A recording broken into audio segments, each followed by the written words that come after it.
আসসালামু আলাইকুম প্রিয় এসএসসির শিক্ষার্থী বন্ধুরা, আশা করছি সকলে ভালো আছেন। আজকে আপনাদের মাঝে আপনাদের বাংলা প্রথম পত্রের একটি গুরুত্বপূর্ণ গল্প পদ্মোপকার যেটি লিখেছেন ঈশ্বরচন্দ্র বিদ্যাসাগর, এই গল্পটি আপনাদের মাঝে বর্ণনা করব একদম সংক্ষিপ্ত আকারে এবং সহজ আকারে। তো শুরুতে একটা অনুরোধ করব, আমাদের চ্যানেলে যারা নতুন অবশ্যই আমাদের চ্যানেলটিকে সাবস্ক্রাইব করে পাশের বেল আইকনটি বাজিয়ে দিবেন। আমাদের চ্যানেলটি মূলত আপনাদের জন্যই এবং আপনাদের বাংলা এবং ইংরেজি ক্লাস আমাদের এই চ্যানেল থেকে দিয়ে থাকবো আর কি। তো চলুন আমরা গল্পটি শুরু করি। এই গল্পে রয়েছে প্রধান তিনটি চরিত্র, অনেকগুলো চরিত্র রয়েছে, তবে প্রধান তিনটি চরিত্রকে নিয়ে গল্পটি এগিয়েছে। এক হচ্ছে খলিফা মামুন, দুই হচ্ছে আলী ইবনে আব্বাস এবং 3 নম্বর হচ্ছে আটক ব্যক্তি। ভালো করে মনে রাখবেন, 3জন কিন্তু ব্যক্তি। তো গল্পের শুরুতে কি দেখানো হয়েছে, বাগদাদের খলিফা শাসক মানে হচ্ছে খলিফা মামুন আর কি, এক ব্যক্তিকে গ্রেফতার করান। একটা ব্যক্তিকে কী করায়? গ্রেফতার করায়। ওই যে আটক ব্যক্তিকে কে গ্রেফতার করায়? খলিফা মামুন।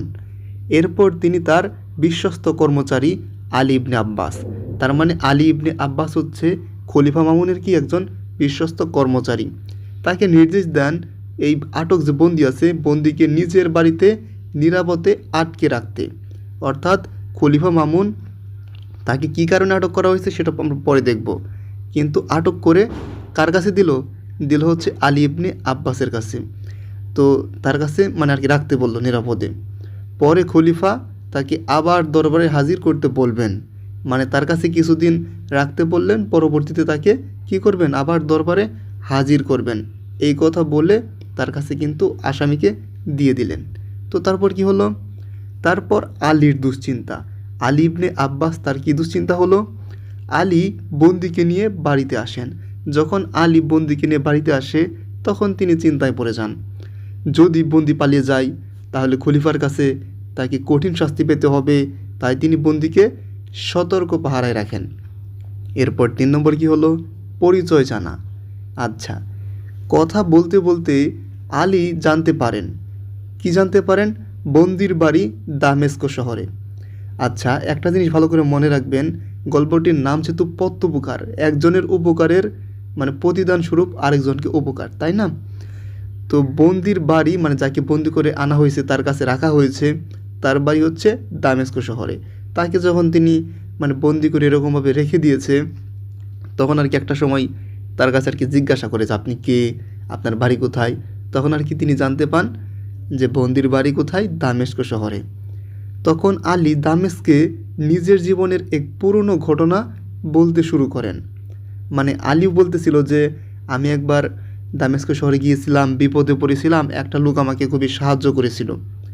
তো এই কথা যখন ওই লোকটির সামনে বলে, তারপর কি হয় দেখুন। তো এরপর অতীতের ঘটনা যখন তিনি আর কি মনে করেন, অনেক বছর আগে রাজনৈতিক অস্থিরতার সময় আলী প্রাণ ভয়ে পালিয়ে দামেস্কে যান। সেখানে এক অচেনা দয়ালু ব্যক্তি নিজের জীবনকে ঝুঁকির মধ্যে ফেলে আলীকে আশ্রয় দেন, লুকিয়ে রাখেন এবং তার প্রাণ বাঁচান। আলী সেই উপকার কোনোদিন ভুলতে পারেনি। তবে মজার বিষয় হচ্ছে, যে লোকটি তাকে সাহায্য করেছিল তাকে আর কি ওইরকমভাবে তিনি দেখেনি বা তার মুখ তার মনে নেই। তো 5 নম্বর কি হলো ঘটনাটি? বিস্ময়কর সত্য। আলীর গল্প শুনে বন্দি জানান, যিনি আর কি আটক ব্যক্তি ছিল, তিনি যখন আর কি মানে সম্পূর্ণ ঘটনা শুনলো, তারপর বলল, যিনি আলীকে আশ্রয় দিয়েছিলেন তিনি আর কেউ নন, তিনি নিজেই। অর্থাৎ যাকে আটক করে রেখেছেন তার বাড়িতে, তিনি কি নিজেই ওই ব্যক্তি। এত বছর পর ভাগ্যের পরিহাসে আজ তিনি বন্দি, আর আলী তার রক্ষক। মানে উল্টো হয়ে গেছে, একটা সময় সে তাকে মানে বাঁচার জন্য আশ্রয় দিয়েছিল, এখন ওই আটক বন্দি আবার কি তার কাছেই মানে আটক অনেকটা, বা মানে আটকে রেখেছে আর কি তিনি, এটা আর কি বোঝানো হয়েছে। তো এরপর কি হলো? পদ্মোপকার। যেহেতু তিনি মানে আর কি সম্পূর্ণ ঘটনা শুনলেন, এখন তো যেহেতু সে তাকে সাহায্য করেছিলেন, এখন তাকেও তো তার সাহায্য করতে হয়, তাই না? তো এরপর কি হলো? আলী সঙ্গে সঙ্গে বুঝতে পারেন এই মানুষটি একদিন তার জীবন বাঁচিয়েছিল, তাই তিনি নিজের জীবনকে ঝুঁকি নিয়েও তার উপকারীর প্রাণ রক্ষার চেষ্টা করেন এবং খলিফার কাছে তার জন্য ক্ষমা প্রার্থনা করেন। আলীর কৃতজ্ঞতা ও মহানুভবতায় খলিফাও মুগ্ধ হন এবং শেষ পর্যন্ত বন্দিকে ক্ষমা করে দেন। এইটা হচ্ছে গল্পের মূল কাহিনী। আমি কিন্তু একদমই শর্টকাট ছোট করে দিয়েছি এখানে। আপনাদের বই কিন্তু বিশাল কাহিনী, তাই না? মানে যতটা ছোট করে দিলে আপনারা বুঝতে পারেন। মানে গল্পের মূল শিক্ষা কী? উপকারীর উপকার করা মানুষের অন্যতম শ্রেষ্ঠ গুণ। কৃতজ্ঞ মানুষ কখনো উপকারীর কথা ভুলে যায় না। মানবতা, কৃতজ্ঞতা ও মহানুভবতা মানুষকে মহৎ করে তোলে। কারণ সে তাকে সাহায্য করেছিল বলে কিন্তু সে তাকে সাহায্য করেছে। পরবর্তীতে কিন্তু ওই আটকবন্দিকে তিনি মানে রাজা কিন্তু যা ইচ্ছা কিন্তু করতে পারেন। কারণ যখন ওই আলী ইবনে আব্বাস খলিফা মামুনের কাছে আসছিলেন এবং প্রথম দিকে বলছিলেন যে ইনি আমাকে সাহায্য করেছেন বা একে কোনো শাস্তি দিবেন না, তখন কিন্তু খলিফা মামুন শুরুর দিকে কিন্তু একটু রাগ করেছিলেন, কিন্তু পরবর্তীতে যখন সম্পূর্ণ ঘটনা তিনি শুনলেন তারপর কিন্তু তাকে মাফ করে দিলেন। তো সহজে মনে রাখার কী কৌশল? আলী বিপদে পড়ে, অচেনা ব্যক্তি তাকে বাঁচায়। বহু বছর পর সেই ব্যক্তি মানে যে তাকে বাঁচিয়েছিল মানে আলীকে, সেই ব্যক্তি আবার বিপদে পড়ে, তারপর আলী তার উপকারের প্রতিদান দেয়।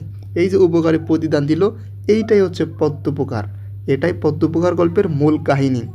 এটাই হচ্ছে ঈশ্বরচন্দ্র গুপ্তের পদ্মোপকারে কি মূল কাহিনী। আশা করি বুঝতে পেরেছেন। বুঝতে পারলে অবশ্যই আমাদের পাশে থাকার জন্য অনুরোধ জানাবো, আর আমাদের চ্যানেলটিকে সাবস্ক্রাইব করে পাশের বেল আইকনটি বাজিয়ে দেওয়ার জন্য অনুরোধ জানাবো। কারণ এত শর্টকাটে আমি জানি না গল্প শুনেছেন কি না বা পড়েছেন কি না এটা, তবে আমি সর্বোচ্চটুকু চেষ্টা করেছি সংক্ষেপে বলার জন্য। সকলে ভালো থাকবেন, সুস্থ থাকবেন। আসসালামু আলাইকুম।